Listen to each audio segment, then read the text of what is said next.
Welcome back to another great live edition of the Cross Border Interviews with Christopher Brown. I am your host, Christopher Brown, and it is our second night in a row where we are talking debates in Canada. Last night we talked about the Ontario provincial elections Northern Leaders debate, and tonight we are bringing on two guests because I heard from people, I did hear from you, that you don't like hearing just me talk from time to time. So we decided to bring on some people to talk about the conservative leadership debate that happened in Alberta, Edmonton, here in our province. And with that, I want to bring on Sarah Biggs from Olsen and Biggs PR firm in Calgary, and Deirdre, I'm guaranteed I just pronounced Deirdre Mitchell-McLean of the Political R&D podcast. Sarah, Deirdre, thank you so much for doing this. This is an honor and a pleasure, as always. Hi. Happy to be here, Chris. Well, thank you so much. So before we get started, I want to set the ground rules. So if you mention one of another, you will get buzzed. If you mention a word with the letter E in it, you will get a trombone. If you talk, there you go. If you did not bring your paddle, you will not be able to talk, because I don't know what I just watched, but I'm pretty sure it was better. I've seen better debates from an 8-year-old school classroom. Let's talk about the debate. Cowbell? There you go. More cowbell, as Will Ferrell would say. But let's start with what your initial reaction to the quote-unquote debate was. Sarah, we'll go with you. Was it a debate? It was extremely different. To put some context, I was in the room, at the back of the room. There was a lot of Polyev supporters tonight. You could tell. It was very tamed, but extremely boring, with some WTF moments. Some questions were extremely weird, and more now we're really seeing that split between the reforms and the old guard, more like centrist conservative happening right now. The fracture we're seeing is really forming. It was one of my weirdest debates I've seen so far, and I've seen a lot. It was just weird. It was so weird. Now, you mentioned a few words with letter E. If we had the budget to have some sound effects over top of you, Sarah, we would have put them in by now, but we don't. So shot up water. There you go. Deirdre, what about yourself? For the first hour, for me, and maybe I'm wrong because you like to listen to these things and live tweet them, and I watch them. For the first hour, I don't think any question of relevance was actually asked about what's happening in Canada today, was it? I think it was. Like I didn't. I mean, what's your favorite musician? Okay, well, that was kind of a let's get to know you. It was supposed to be a little more fun. It took a lot of candidates by surprise, those questions, which actually was probably the saddest part, right? Like, what kind of music do you like? Some things I didn't hate that part. For me, live tweeting it was actually kind of difficult to keep up because I struggled a little bit to keep up with some of the format that he was doing, right? So it's like he would ask everybody a question, then he'd be like, oh, well, you two, let's talk, I've got another question just for you two. And, I always try to kind of condense in the tweet thread, right? Because it's like, you don't have to watch it all. Here's the gist of it, but also trying to get it as absolutely close to what is actually going on as possible. And so, like, his questions, he'd be like, well, you said this and you said this and this is what I got from the both of you. And what do you think about this? And so I'm like, oh, okay, so that's the question. And then it goes back to them again. And it's like, this is hard to, it was hard to transcript, I guess, in a way. So I attempted live tweeting. I was like, okay, I'm really going to try because I'm here. And I need to start with something a little slower to Sarah. And then after the first sad trombone, I was like, that's it. I was like, sorry guys, I can't do this. It was really, I think they really tried to make it lighthearted and, tried to get, because there was so much animosity in the first one. There were a lot of attacks. So I think they tried to be a little bit more friendly, a little bit more civil, if you want. But it was very, like when we say like a deconstructed spaghetti, well, that was a deconstructed debate. There we go. Yeah. Yeah, they tried to break it down. Yeah, it was very deconstructed. Yeah. It was experimental. It was not fitting any, normal formats. I was looking at the press gallery at the back, and everybody was shaking their heads, and they were taking notes, and everybody's like, "What?" And then they're like, "Okay," and then they're going back. There was a lot of odd reactions tonight. Let's put it that way, in the room. Okay. You mentioned something there that I want to jump on, and we're still talking about the format here. One of those 6 members of that debate, on that debate stage, is going to be the next leader of the official opposition and potentially the next Prime Minister of Canada.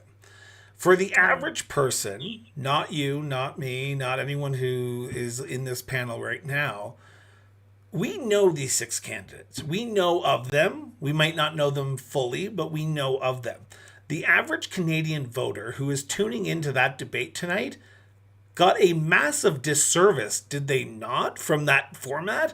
Because I remember back in 2021, that federal leaders debate, where they had a journalist ask a question, and 2020. 2020, sorry. 2021, where they came in. The federal leaders debate with Aaron O'Toole, like for the federal general election debates, where they had the national political reporter for each of the major studios come in, ask a question, follow up, and it was just a bad debate. It was just, and I remember everyone taking offense to that debate. This is not the time to be experimental, is it? Like, to me, if I want to watch 6 people talk about who their favorite idol is, who's not Winston Churchill, I'm going to tune into the Cross-Border Interviews with Chris Brown podcast. I'm not going to tune into the Conservative Party of Canada's leadership debate, am I? I'm gonna make an analogy here. It's like the equivalent of the Alberta Party testing their tactics in a by-election and having a poor show. Let's put it that way. It was not friendly. Poilievre was he was more tamed tonight. Yes, he was. He was behaving. Then we had Leslyn Lewis that was just unhinged a little bit more tonight. And then we had Baber trying to make some sense and trying to talk about international policies that I am seriously questioning if he's been briefed on anything. And then you had Brown that showed up and didn't have a choice, because if not, he would have been penalized for that by the party. Then you had Aitchison and Charest right in the middle. Yeah, that's fair. It was weird. It's to someone who does not follow politics and decides to buy Conservative membership and says, hey, I really need to make myself a choice. If you watch the Ottawa debate and the debate tonight, you're going to be like, I don't know what to think anymore. I found it quite interesting, and this might be just me being the political nerd in the room, but Tom Clark, God bless him, former journalist with Global News, well respected. I've lost all respect for his handling of any moderating of any future debate ever, because I do not know who agreed to these rules, but the candidates did. Here we are. He did give one indication that I kind of give him credit. The one thing that I give him credit for is if the audience acted up, he took time away from their party's candidate. And it became quite relevant that was going to hurt Pierre's team, because he was the first one to get that 10-second dig. Do you think that was a smart move? Because I saw a tweet from Jason, I forget his last name, CBC journalist here in Calgary. He said that the one thing about debates is the moderator has to fade into the background and not become the story. He became the story tonight as well, with him saying, okay, you're losing 10 seconds here, you're losing 5 seconds here. Was it a smart move to interject himself into that and take time away from these candidates who are vying to be the next leader of the official opposition? Deirdre. You know what? It sounded very early on that this had the potential to just be, let's call it a crowd-led debate. That would have actually been, in my opinion, a much bigger mistake. I think he calmed the crowd down to the extent that was necessary, because honestly, I don't think we would have heard much from anyone had they just allowed the crowd to, because they were obviously there to be Loud. Yeah, loud is all I've got. They were obviously there to be loud. Yeah. And they could have actually made it a really crappy experience, even more so than it was, had he not put that restriction kind of in place, had he not actually followed through with it and said, you know what, now I'm taking away from this candidate. Unfortunately, because of the crowd in the room, I don't think that you could have done that better. I don't think he was the story. I think he was actually the reason why we got to have the rest of the debate. Yeah. Such as it was. I also have 4 children, so it's possible I'm looking at this from a much different perspective. If you would have seen the crowd and the amount of freedom t-shirts there was in there tonight. Was a freedom tonight. I think that they did not have a choice. Okay. Because it was a little rowdy before it started. People showed up early. So I was attending a reception. She says that like it's a bad thing. No, but look, the reception I was attending was at 4. Right. And it was only for a certain group. Normal people showed up at 3:30 in line because they thought they could get at the front. But the front was reserved for the leader circle members. So they didn't get the front. And it was all fenced up and all that. But I would say that the crowd that was here tonight, a lot of them was not your regular crowd during a debate. Okay. And that's, yeah. And they had to put some rules in place because we've seen it. They tried. They really tried. We'll give them brownie points for effort. They really tried to manifest, and because also the way, just for an example, because we know Podiev's supporters are more vocal. They're a little bit more rowdy. They like to express their disagreement with the opposite sides. What? And you don't say, Sarah. You don't say. I know it's new, right? But the way, and also the way Mr. Podiev talks and speaks, he used sound bites to create big emotions, in the moment. Yeah. So that's why we saw a much more tame Podiev tonight. And thank God they had that rule, because it would have been, trust me, it would have not. Deirdre's right. It would have been a shit show. The later part of the actual debate, the actual last part of the debate, where candidates, okay, I'm going to try and phrase this in a way that I can understand it. Candidates will square off in a one-on-one in 3 rounds of 1 minute, 45 seconds, and 30 seconds. And then after the 30-second third round, candidates can raise their paddle. They only get 5 paddles. This was a big disservice to Pierre, because after he used his 5... He used them all right away. Everyone basically went, we're not talking to Pierre. And you could tell that the audience was turning on the whole debate at that time, because you heard someone in the background go, let Pierre talk. And I was like, wow. But I go back to this because we're still on this whole idea of the format. it seemed like there was three debates in this whole debate. There was the fun, exciting debate, there was the actual foreign policy debate, and then there was the actual debate at the end where people could actually interact with each other. Would you have rather have seen that full interaction one-on-one and not have this stupid rule of 30 seconds here, 45 seconds, and then a minute, or however they did it? Would you rather have seen a actual debate one-on-one? Here's 5 minutes, go for it, not going to interject, because that's what type of debate I like. I want to see two people go at it and actually talk about the issues that are important to them instead of being confined to that 30-second or 45-second soundbite. What do you guys think? Sarah? Of course. We're all policy nerds. We're all like, so I think that they still have very deep memories from the past two leadership reviews where they're used to 15 and 14 candidates on the stage. So I think they just adopted that format as a general debate format, if you want, for lack of better words. Like, that's what they're used to, right? Because before you had fucking 15 people on the stage trying to get a soundbite, make their point. That was 2017. Like 2017 was that. I did not watch any of the debates, thank God.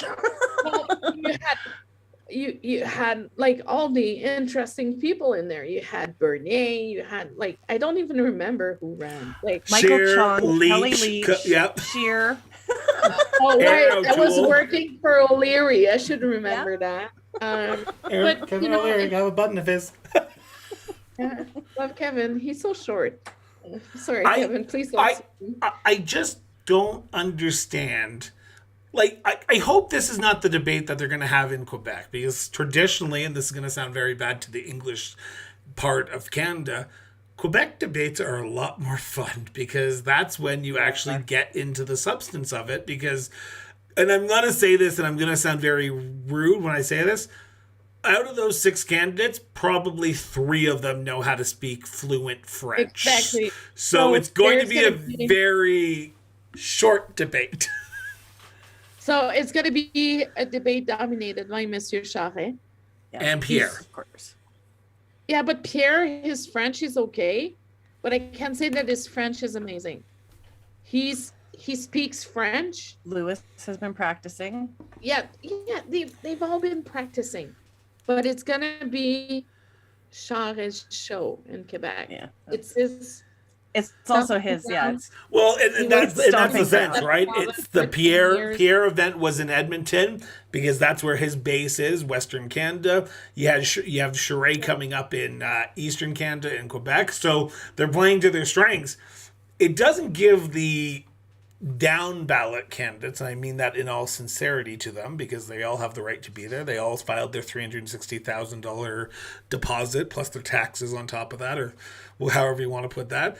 And then they also got their signatures, so they all have the right to be there. It's just the French debate is an entity on itself, and I know we're probably going to talk about that later on, probably for a future episode, but I just want to say that if this is the debate that we're going to get in French, just give it to John Charest. Just let him stand on the stage for 2.5 hours and let him talk, because the other ones aren't going to be still.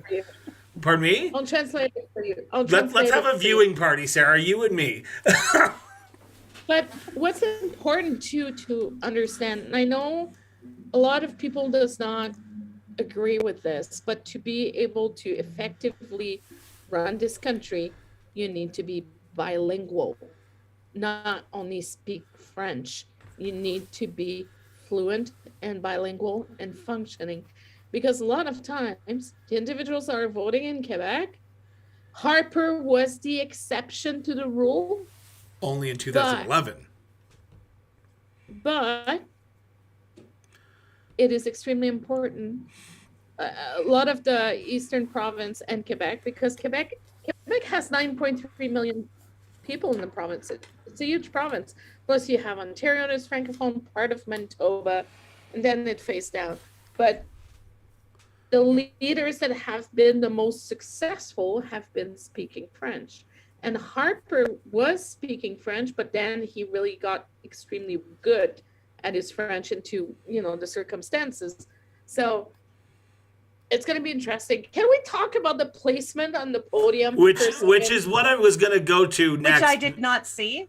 Yeah. So for those who don't remember, so I'm going to just give a brief overview. You probably saw it in the introduction, but from left to right, if you're looking at a mirror, I just want to make sure I get this right here. It was Leslie Lewis at the far left, and then you had Roman Baber, the former independent MPP. I'm going to keep on saying that until the journalists people need to remember. Baber. He's no Baber's no longer. Baber. It's Baber.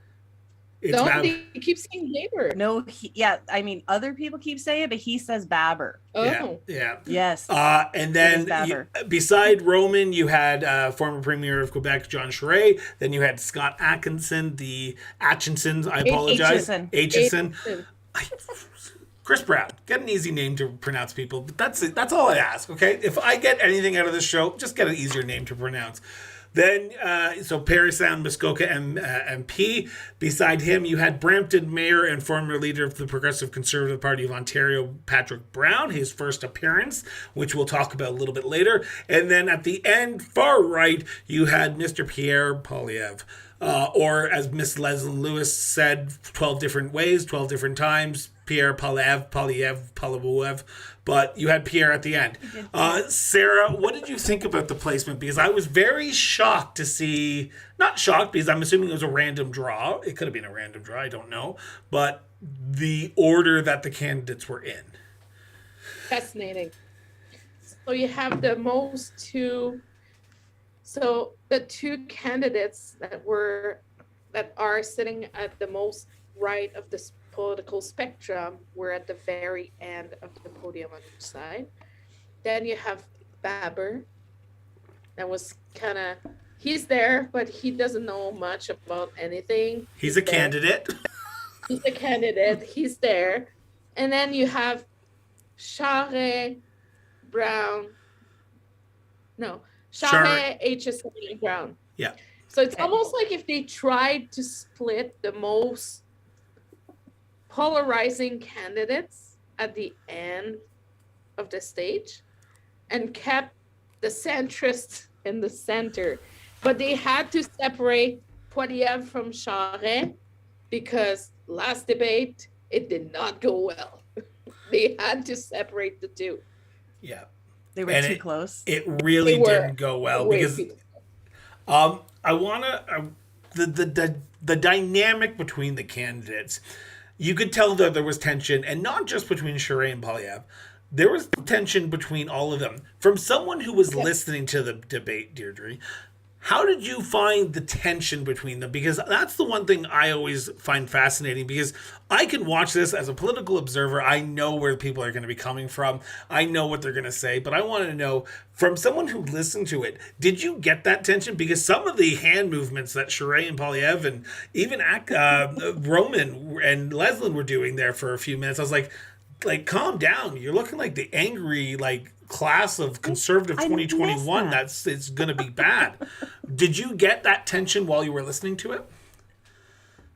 Well, the first thing that I'd like to point out is that Leslie's delivery tonight was much different. I mean, she was if I were to picture it in my head, she's pounding on the lectern. She's it was forceful.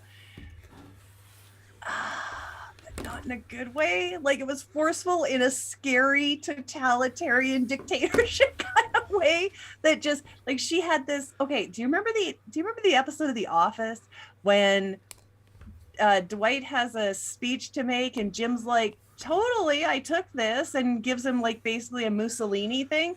That's what was going through my head listening to Lewis. I'm like, what is going on? So yeah, I definitely get something different when I'm only listening. And but did you get, because you and I did this a week ago where we listened to the strong and free debate. Listening to this one compared to that one, was there a big difference in style from the candidates that you found? Yes, this one was actually much more reserved. But I don't feel like it was. The tension wasn't gone. So let's put it that way. The tension that came out very easily during the first debate was basically just held down. And I think that it was, it was ready to blow at any time. Like I don't feel like it was that it was actually, what would the word be? Controlled. It wasn't a controlled toning down. It was just, I understand that I have to do this. Like that's kind of how it felt. It honestly could have erupted at any point in time. So the tension still existed. But it wasn't that came noticeable out. via the, like, from the, like, the spoken word. You didn't notice it as much as you probably would have if they were giving a stump speech, right? Again, possibly, because I could still, I mean, Patrick Brown was an interesting addition to this, because he wasn't there the first time. No. He definitely seemed to attract a lot of the animosity, which was interesting, because again, I'm not sure, like, I don't know what that battleground looks like in Ontario. Oh. I don't know how much of a threat he is, but it seemed like, a number of people went after him. So that was interesting for me. So Sarah, Patrick Brown, yeah. I think that Patrick Brown's going to be the big surprise in Ontario, Okay. because I'm hearing that he has a lot of strongholds into multiple communities in Ontario. We're talking, different communities, different religious. Which would be a big upset for, well, every other Ontario candidate, which is all of them. Everybody, Except Shrek. except I did say Ontario candidate. That's Sorry. true. But what I found tonight, though, is that Leslie Lewis was really trying to position herself as the strongest Oh, she's Social- strong. conservative option. She was She was- scary. Like, actually scary. Listening to her, I thought she was scary. I didn't see. So tell me what did she look like when she was making some of those? So when she walked into the room for the debate, she walked in with her team. She didn't look at anyone. She just walked in right straight to the stage, didn't look at anyone, didn't acknowledge anyone. I've heard that.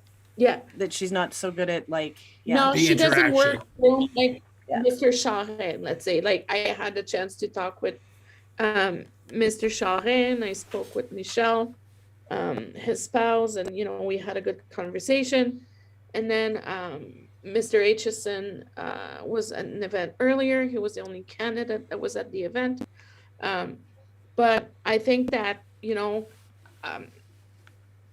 because who she is, Miss Lewis is really trying to dislodge or displace Poilievre as the social conservative.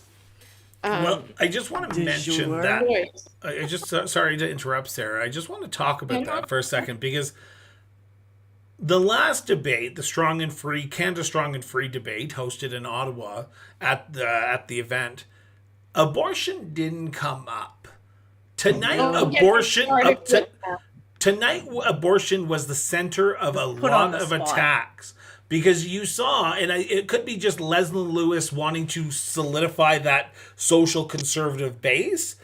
And please correct me if I'm wrong here, but did Leslie Lewis go into this debate saying, I need to dislodge Pierre's hold on some social conservatives and bring them back to my camp, because that's how she's going to win? Because if you remember, 2017 and 2020, Andrew Scheer and Aaron O'Toole both won on a last ballot when the social conservatives went to them, right? Because in 2017, they were with Brad Viss. In 2020, they were with Derek Sloan and Leslie Lewis. This time, she needs to keep them. Do you mean Trost? Do you mean Brad Yeah, Trost? sorry, Brad Trost. I apologize. But Sarah, I want to talk about that for a second.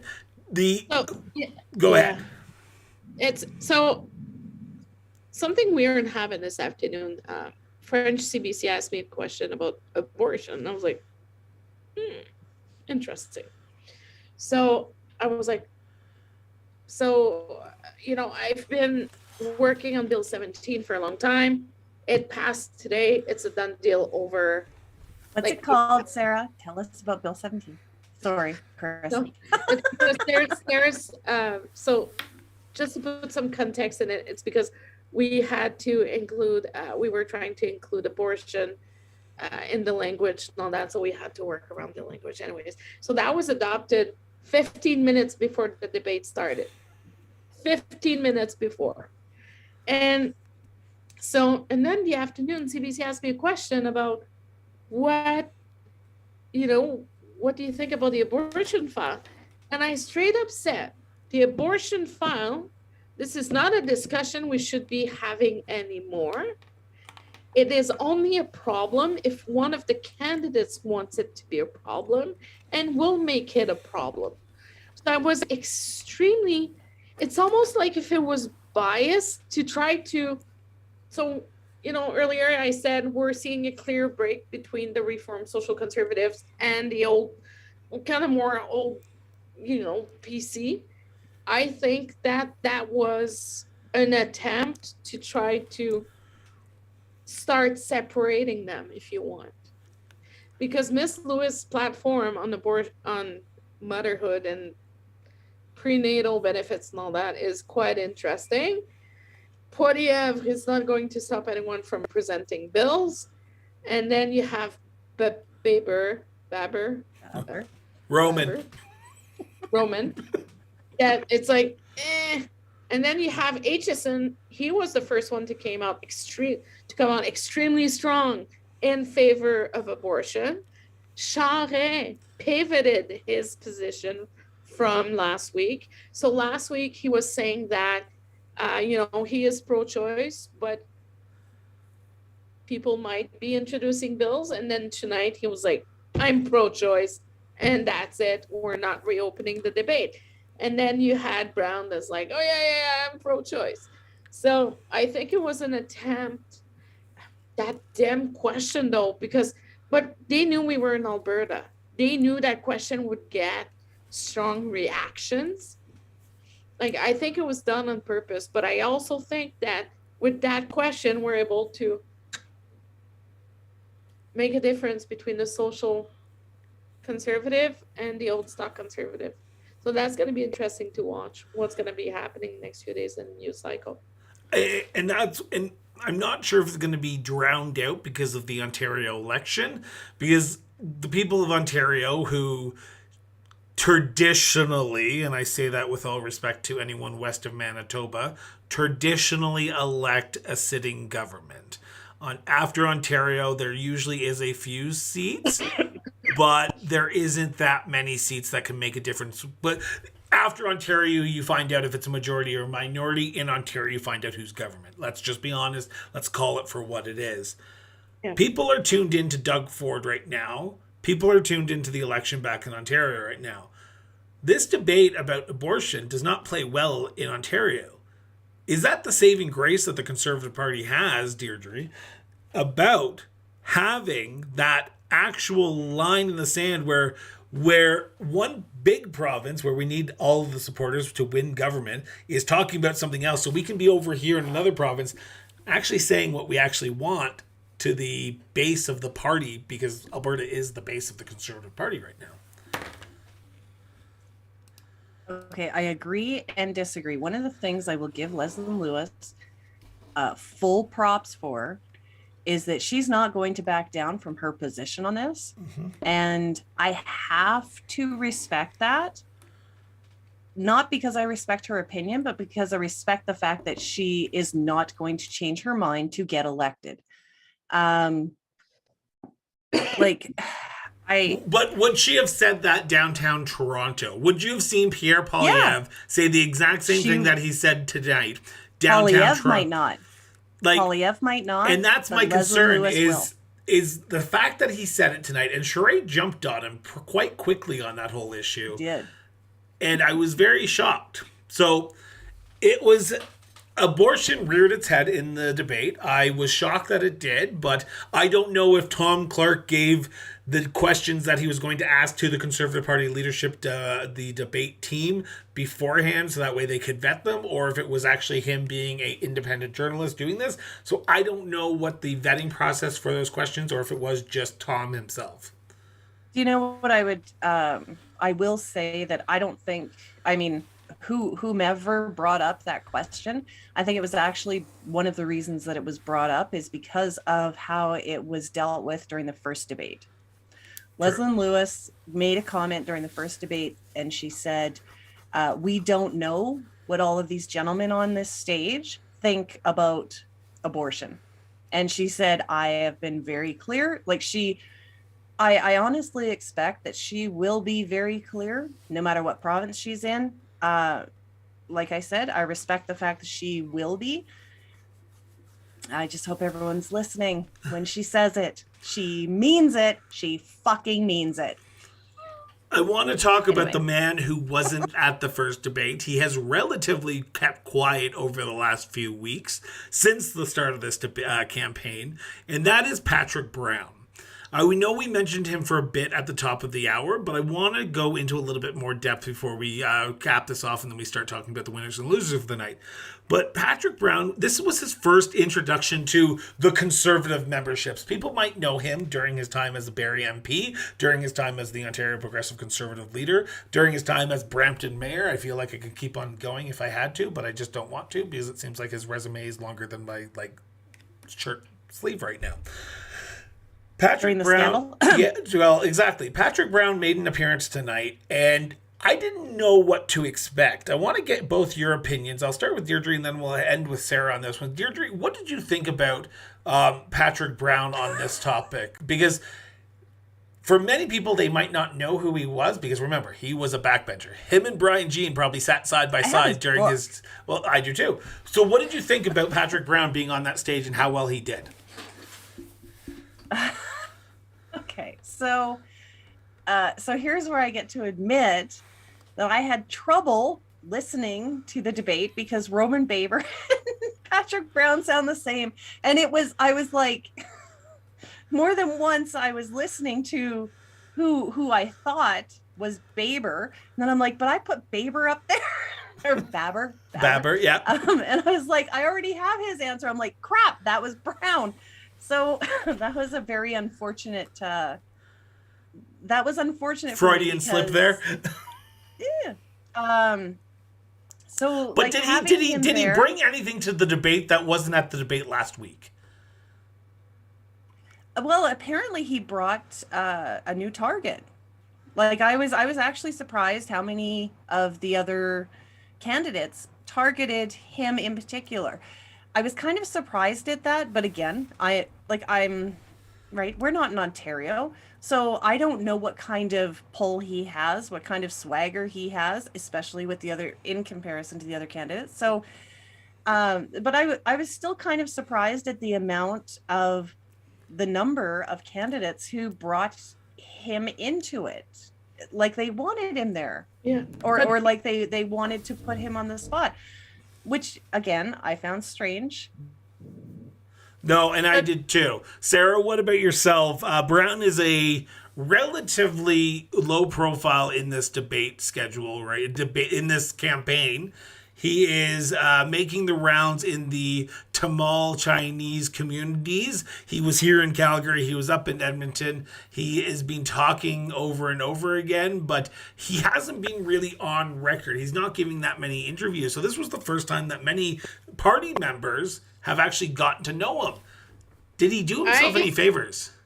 So he is the flying under the radar candidate right now. He's really hustling, securing his donors, securing his support, and he's trying to ignore the noise. He was not at the first debate.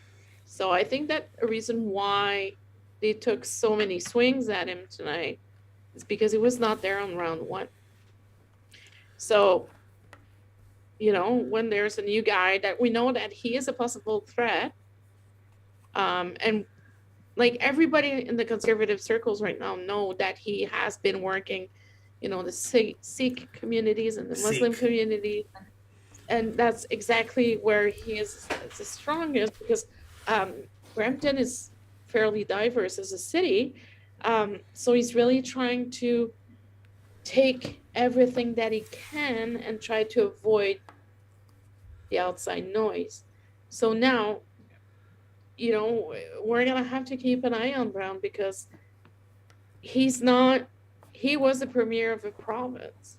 He has been a mayor. He was the leader of a party of a province. Oh, sorry. Yeah. He got kicked out like a month beforehand. Sorry. Hence why Doug Ford I is here. forgot about the pictures. I'm sorry. So it's a long day for Sarah. She drove up from Calgary to Edmonton. She's been working around the clock for her cause. So I appreciate that she even was able to do this tonight. So I am not holding the fact that you just gave Patrick Brown the promotion that he's always wanted. I know. Hey, Patrick. There you go. Continue on. Then I'll ask my next. I'm not surprised they took a swing at him tonight because they didn't have to. They were not able to swing their bats a week ago. No, understandable. So we have 15 minutes left of the hour, and I just want to get in this part of the show. So we're going to do a bit of a round table. This is going to be a quick fire. So I just want a quick yes or no answer. You don't have to actually give it in depth. It's not going to be 30 seconds. So before we start, what's your favorite color? Everyone, okay? Now, what's your favorite color that's not blue, but it can't be... You really hated that part, didn't you? I literally felt like I was watching a 2-year-old do a debate. Like, okay, everyone, what color's a fire truck? It's red. Anyway, that's my hate for that show. So I'm gonna ask the question. We're gonna start with Sarah, Deirdre, then myself, and then we'll go in the reverse order for my next one. Who was the loser of tonight? Who lost the debate tonight? Who showed up at the debate and didn't get done what they needed to get done? And why? Baber. So why? Why Baber? Because he is not doing his research. He's not knowledgeable in depth in a lot of subjects. And I feel like he was just trying to make up as he was going, like, solutions. And his answer on Ukraine was just like, Baber. Deirdre, what about yourself? I am going to say that Aitchison, who was much stronger in the last debate, just couldn't find a foothold.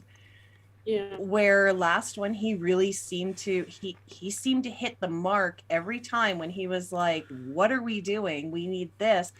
And honestly, he just sort of faded into the background for me tonight, which is saying something when I'm actually not watching it. And that's saying something coming from listening. The moderator of the debate who literally forgot that he was there. That too, okay, right? He forgot he was there on stage right in front of him. Yeah, literally right in front of Tom Clark. Oh, I forgot that you were there. Oh, where'd you go?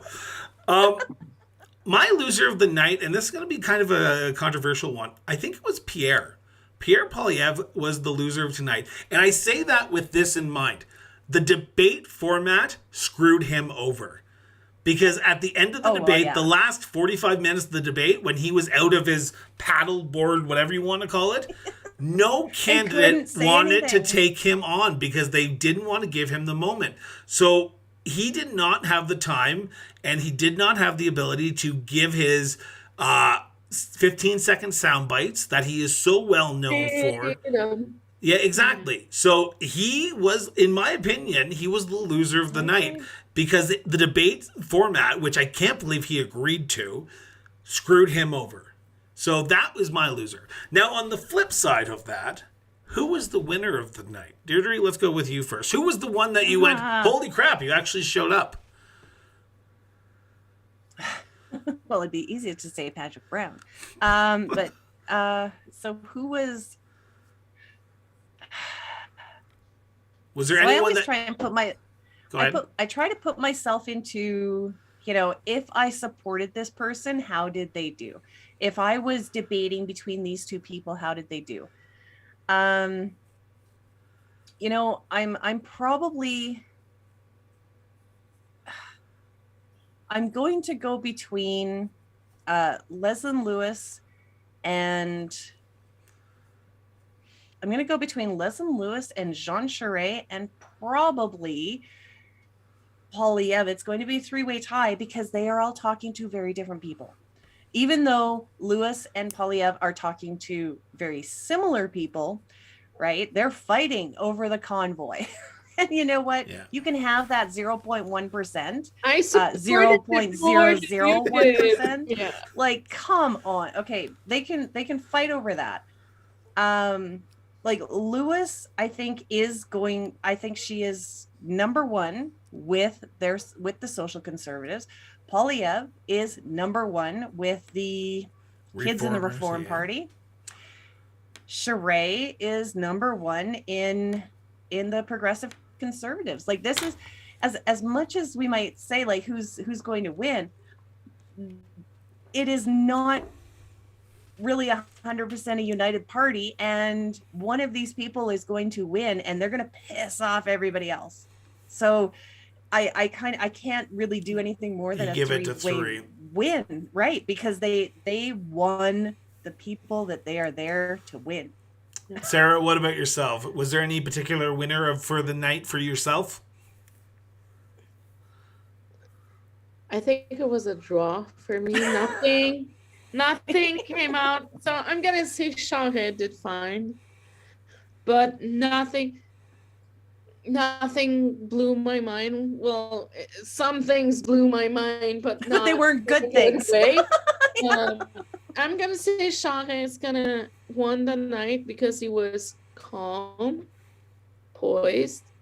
He was thinking about he is the dad of the conservative party. He was accused of being angry the first night, and we didn't see that tonight. Yeah. But who wouldn't be angry when you're debating some of those people, though? And I'm saying that bullshit. Respect. It's very difficult to keep a straight face when you have two people debating on who supported the truckers the most, and the guy's like, "My dude, it was illegal. You used kids as a barrier. You're telling me you're supporting that?" Like, Charest was the safe candidate tonight.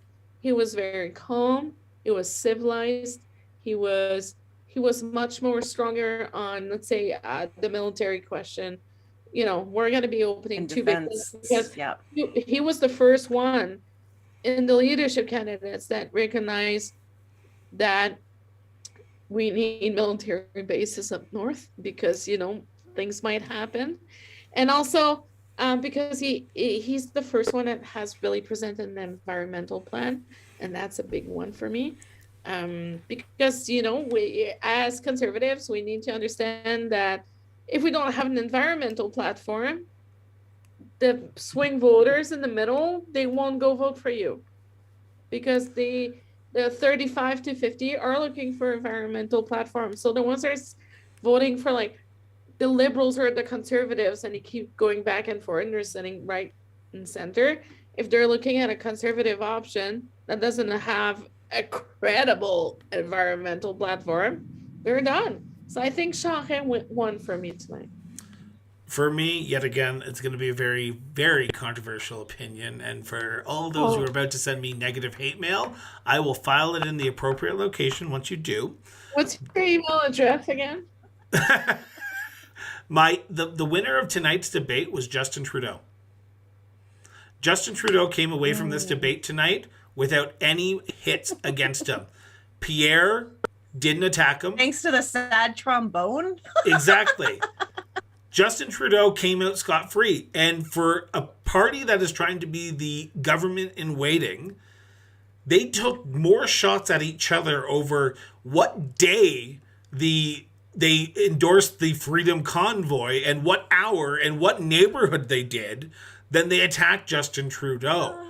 I don't understand how a leadership campaign, a leadership debate with 6 major candidates for official opposition to not attack Justin Trudeau over and over again. The NDP deal would fly in 2022, but tonight we saw a debate that was attacking who wants to be more conservative than the other candidate, than who wants to be Prime Minister of Canada.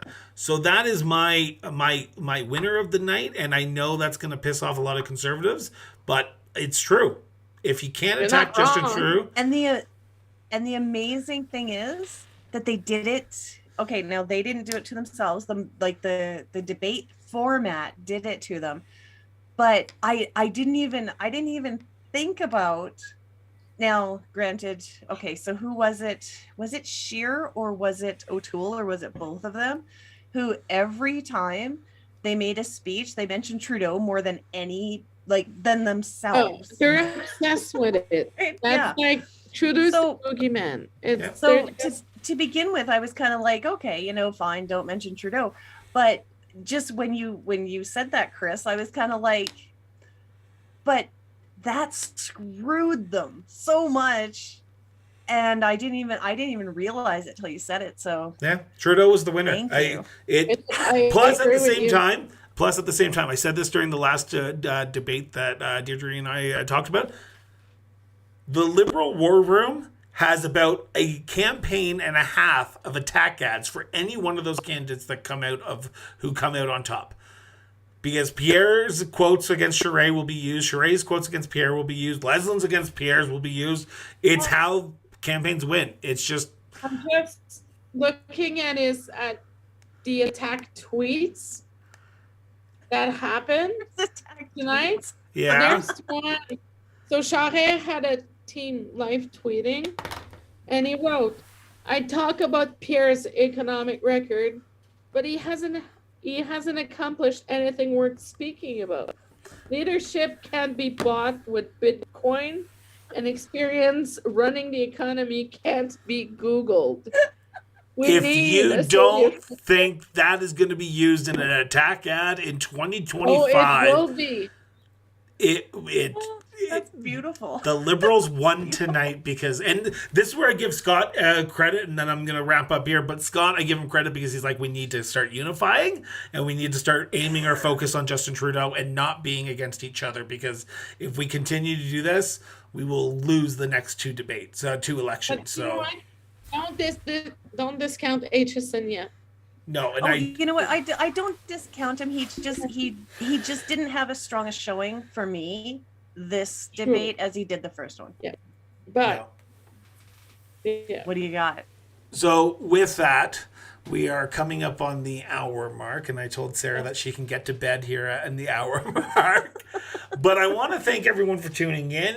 For everyone who's listening to this Thursday morning when this airs via the audio podcast, thank you for tuning in. We will be back for another live edition tomorrow night, depending on if someone is exhausted or not, where we will be talking Bill 17. We'll be talking about the Ontario election in our Point of Order show segment that is live on YouTube, which we're going to possibly do it live via Twitter Spaces as well, if I can get it all hooked up by then. So with that, I want to remind everyone that May is Brain Tumor Awareness Month. If you can, donate to the generous foundation that is the Brain Tumor Foundation of Canada.